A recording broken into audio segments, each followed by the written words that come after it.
So we're going to start with the battery setup. The battery switch is underneath the OB, or the observer seat. We're going to go ahead and turn that on down here.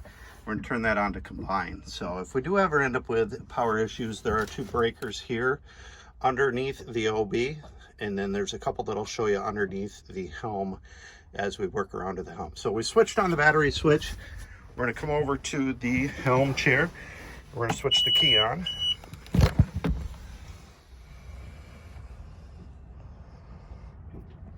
And once the key is turned on, we'll acknowledge, and that'll give us our home screen. So notice that the red is on the home. Up in the top right, we can see that there is no profile active.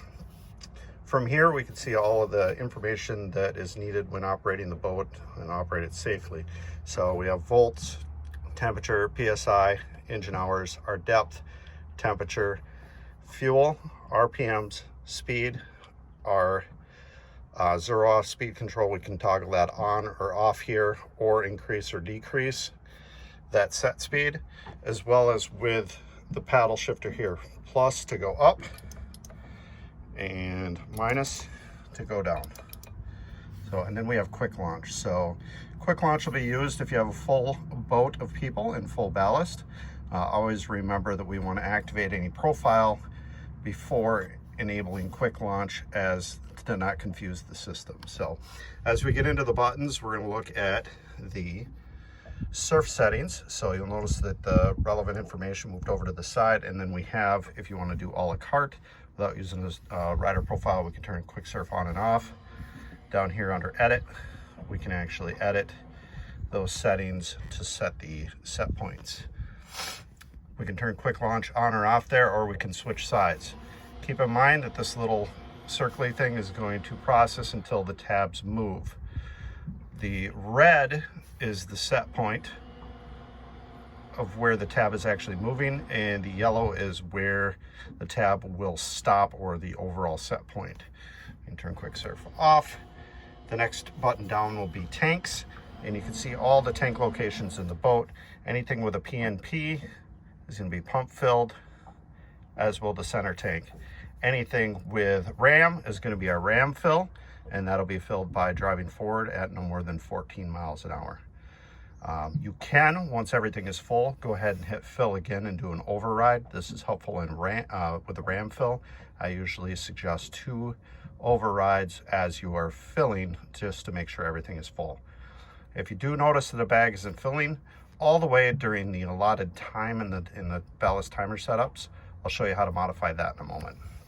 The next button down is going to be our navigation button. This particular boat does not have the Navionics map or USB installed on it. If you did, all the lake maps would pop up there.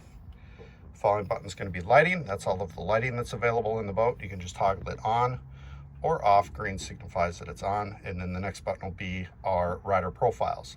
So I like to program go home in with not more than 14 miles an hour, as it'll close the gates.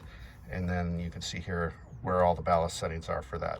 If you ever wanted to save a profile or edit a profile, you can either come in here and hit add new rider, or you can come in here and hit edit this profile and change any of the settings for any of the tabs, speed, or ballast that is available. Once you activate a rider, you will notice that in the top, up here on the top right, the rider or the profile will be active. Even if you're in the home screen, you'll see that that's active. And you can shortcut as you can click right on the profile name, and it'll bring you right to the profile that is active. Last button down here on the left is going to be settings. We talked about ballast settings, but we'll start up here at the user. Brightness for day and night. Keep in mind, don't drop that down below 0 or past 10. Otherwise, you'll be looking on the screen without any activity on the screen, trying to figure out where that button is to go up. Your minimum depth alarm, your minimum fuel alarm, crossover tab speed, and if you want it US or metric. I don't recommend changing the crossover tab speed. Ballast settings, again, here are all of our ballast settings that are pump driven. What our fill time is, what our drain time is. If you notice the bag isn't filling or draining all the way, you can come in here and add additional time to those. in order to either A, make sure a bag is completely filled, or B, it's completely drained. The rest of it, diagnostics. This is going to give you your onboard diagnostics. You can always contact me. All I need to know is an SPN number and an FMI number. If you acknowledge it, it will go away, and that number can only be read then by a technician. So make sure you grab a picture of it and send it to me right away so I can tell you exactly what's going on with the boat. But we hope for no issues. Waypoint manager, track manager, depth and position, chart and time, and satellite is all relevant to the mapping, so we don't have to worry about any of those in this particular boat. From there, on the helmet itself, we have the stinger plate, which is the center plate in the back that adjusts the running attitude of the boat. So if you want the nose of the boat to go down, you hold it down, and you'll notice the center tab over here will change, just like that. What's kind of contradictive to it is it'll actually show you, the number going up even though you're putting it down because you're adding the tab. But you can see yellow where that tab is going to go, red is where the tab's actually located. So again, when you're wake surfing, if you want a taller wave, you're going to take and put the tab up. That'll bring the nose of the boat up and make the wave taller. If you're wake surfing and you want a longer wave that isn't as steep, you're going to put that tab down, making sure that you keep a clean wave, and that wave will mellow out. It'll get shorter and longer. Also on the home screen, we have the camera button. There are 2 spots for a camera. I do have the rear hatch open, but that would show you behind the boat. Coming around to the other side of the wheel, we have our horn, our bilge, blower, and then our stereo button. So you have to have this button on in order for the remote and the head unit in order to power up. On this side of the boat, we're going to notice that we have a button for a neutral start. If we press this while holding up on the throttle and moving it forward, this blue light will come on, and that means it will not put the boat in gear, but you will have the ability to add throttle without the transmission or the V-drive being put into gear. Always have to have your lanyard in.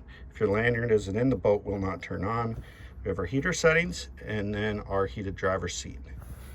This knob located right next to the driver is going to be for the audio. We're going to have one for the inside of the boat and one for the tower speakers if equipped with the downfire audio or the drop zone audio. The subwoofer is located under the seat. And then if you look up underneath there, you're going to notice 2 ports. So those ports are going to be the USBs that drive the screen system in the boat. So if you have any sort of updates or anything like that, or if you do get that Navionics chip, that is where we're going to plug it in. And then we also have our tilt for the wheel is located underneath there as well. Just underneath the helm, we are going to have one of the pull-out tubes. Keep in mind that you're going to want to have the vent open before you stick your fingers all the way in the vent, and then pull the whole enclosure to get the hot tube out. If you did get a boat with 2 hot tubes, the second one's going to be in the walk-through into the bow. And again, all the way open before you put your fingers completely in it and pull it out. Otherwise, you're going to end up pulling off the front damper on the vent. In front of the helm, in the bow, underneath this cushion here, is going to be our heater. You're going to see the subwoofer in here, but if you do run into any sort of electrical issues, there are 1, 2, and 3 fuse blocks up here that may have tripped, as well as the fuse panel that's located in here. So if you do run into any electrical issues, these would be the locations that you're going to want to look in order to see if a fuse is tripped.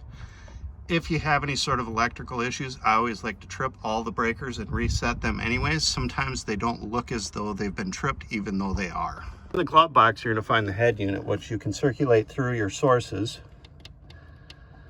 depending upon what you're looking for. And then throughout the boat, in the bow on the port side, and then in the cockpit, midway through in the drink cup holder, you're going to see one of these as well.